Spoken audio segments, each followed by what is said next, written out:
I'm a big fan of accountability, and judges are no different from state representatives or senators or congressmen. They need to be held accountable, and the public should play a role. Here's the problem with that is the accountability philosophy fails in big judicial elections for statewide office or for big counties.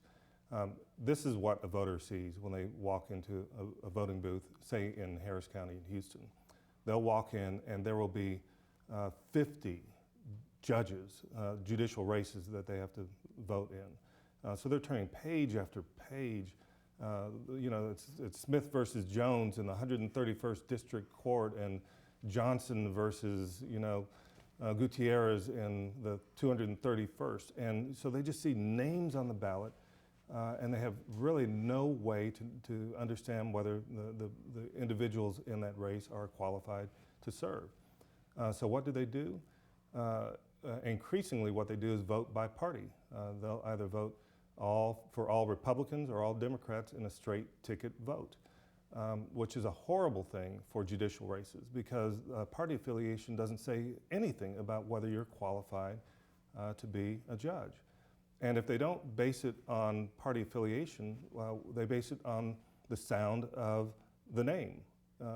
Jefferson, that's a good name, it's a good ballot name. I thank my parents every day for that.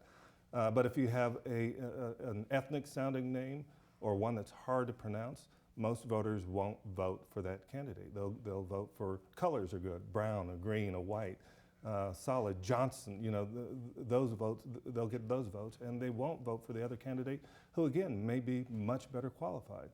And if they're not voting based on party affiliation or the sound of their name, the most influential contributor to the vote is how much money that candidate has spent in the media, on TV and radio, in the newspapers.